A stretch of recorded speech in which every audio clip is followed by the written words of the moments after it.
నాన్న మా సీనన్న బాగా భయపడుతుండు. సీనన్న భయం మీకు కూడా ఉండొచ్చు, కానీ అట్లేం లేదు. అవసరం మేరకు తక్షణ కర్తవ్యం గురించి మాత్రమే మాట్లాడతా.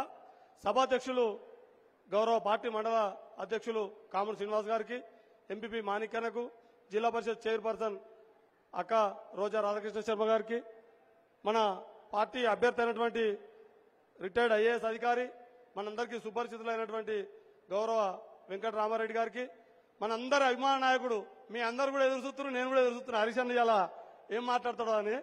కాబట్టి మనందరి అభిమాన నాయకుడు హరీష్ అన్నకు ఒకసారి జై కొడుతూ, వేదిక మీద ఉన్న పెద్దలందరికీ, కింద వీక్షకులుగానో ప్రేక్షకులుగానో కాకుండా రేపటి పార్లమెంటు సమరానికి సర్వసన్నద్ధమై వచ్చినటువంటి బీఆర్ఎస్ పార్టీ సైనికులకి మీ అందరికీ దండాలు.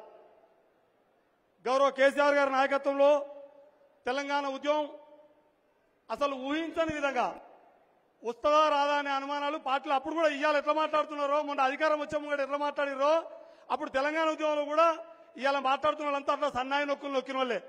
అవుతుందంటవా ఇది, వస్తుందా తెలంగాణ, అంతకంటే ముందు 30 ఏళ్ల కొల రాంది ఇప్పుడు వస్తుందా అని అనుమానపడ్డ రోజుల్లోంచి ఖచ్చితంగా తన అకుంఠిత దీక్ష ద్వారా, తన కార్యదక్షత ద్వారా, తనకు ప్రజల పట్ల ఉన్నటువంటి పూర్తి స్థాయి విశ్వాసంతో తెలంగాణ ప్రజలకి నాయకత్వం వహించి తెలంగాణ రాష్ట్రాన్ని సాధించడమే కాకుండా దేశంలోనే ఒక ఉన్నతమైనటువంటి అతి వేగవంతంగా అభివృద్ధి చెందినటువంటి రాష్ట్రంగా తెలంగాణ తీర్చిదిద్దడంలో కేసీఆర్ పైన ఇప్పుడు మన మీద పోటీ పడుతున్న జాతీయ పార్టీ కూడా ఎలాంటి అనుమానాలు లేవు. కానీ అనుమానం వచ్చిందల్లా ఏడుందంటే ఇప్పుడు మన నాయకులకే ఎక్కువ అనుమానాలు ఉన్నాయి.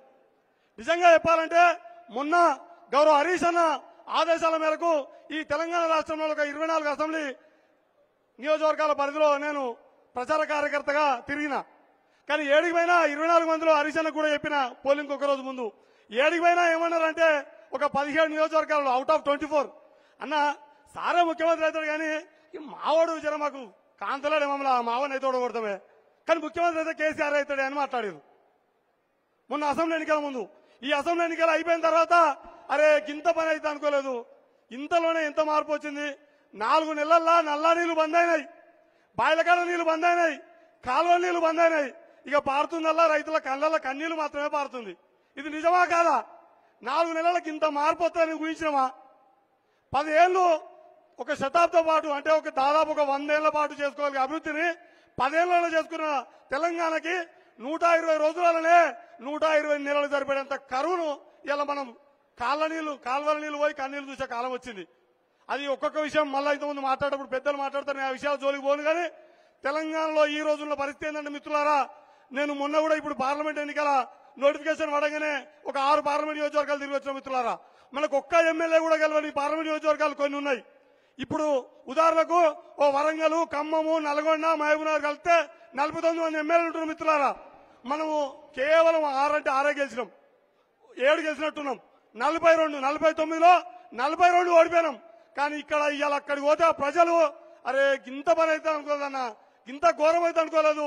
దానికి మేము చేసినటువంటి పొరపాటుకో గ్రహపాటుకో వాళ్ళు చెప్పిన మాయమాటలు నమ్మినందుకో వెంటనే కాలం మనకు తప్పులు సరిదిద్దుకునే అవకాశం 120 రోజులలోనే ఇచ్చింది.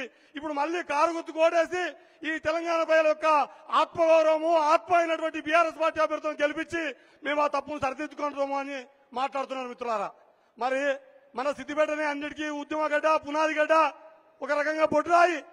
కానీ ఇక్కడ మాత్రము ఎక్కడో చిన్న చిన్న కార్యకర్తల మధ్య మాటలలో నేను స్వయంగా విన్న మాటలే చెప్తున్నా, అభూత కల్పనలు కాదు. అయిద్దంటవా మనది వచ్చేటట్టుందా? ఈసారేమన్నా పడతాయంటో ఓట్లు సారుగుబడని అని ఎవరో ప్రజలు మాట్లాడతలేరు. మన నాయకులకే ఎక్కడో చిన్న చిన్న అనుమానాలు, అపోహలున్నాయి. దయచేసి మిత్రులారా, తెలంగాణ సమాజం జరిగిన పొరపాటు సరిదిద్దుకోవడానికి సిద్ధంగా ఉంది. మన సిద్దిపేట గడ్డ వారి అందరికీ నాయకత్వం, మార్గదర్శకత్వం వహించే గడ్డ. మన దగ్గర మరోసారి అలాంటి పొరపాటు జరగకుండా మన సార్కు వచ్చిన మెజార్టీ ఖచ్చితంగా వెంకటరామరెడ్డి గారికి వచ్చే విధంగా.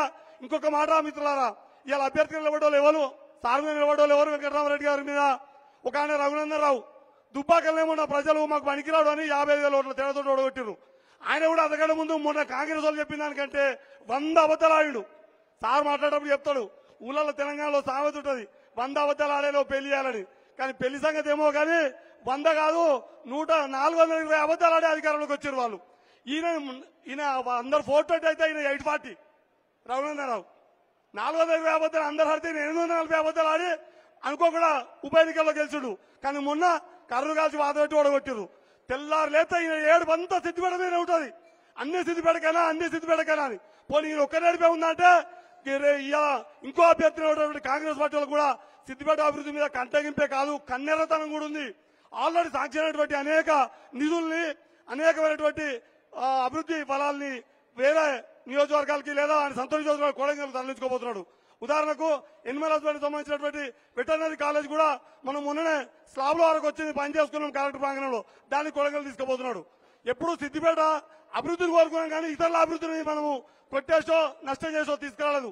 కాబట్టి సిద్దిపేటకు ఉన్నటువంటి ఆ జీల్ని ఆ గౌరవాన్ని మీరు ఖచ్చితంగా నిలబెట్టాలని మనందరం నిలబెట్టుకుందామని ఈ మరోసారి పొరపాటు సరిదిద్దుకునే అవకాశం వచ్చిన తెలంగాణ ప్రజలు ఖచ్చితంగా కారు గుర్తుకు ఓటేసి అత్యధిక పార్లమెంట్ సభ్యులు తెలంగాణ నుంచి అందిస్తారని అందులో అత్యధిక మెజార్టీ మన మెదక్ పార్లమెంట్ సభ్యుడికి ఇవ్వాలని కోరుకుంటూ జై తెలంగాణ. కారు గుర్తుకే కేసీఆర్ నాయకత్వం జై. మీరు జై కొట్టదాకా మైకి అన్న ఖచ్చితంగా వచ్చింది కార్యకర్తలు కదన్నా, మీరు ప్రేక్షకులు వీక్షకులు కాదు కదా, అందరు జై కొడితేనే మైకి ఇస్తా. జై తెలంగాణ. కేసీఆర్ నాయకత్వం, కేసీఆర్ వెంకటరామరెడ్డి గారి కారు గుర్తుకే జై తెలంగాణ. పెద్దలు మన మండల సీనియర్ నాయకులు మూర్తి బాలరెడ్డి అన్న గారిని ఒక 2 నిమిషాలు మాట్లాడాల్సింది.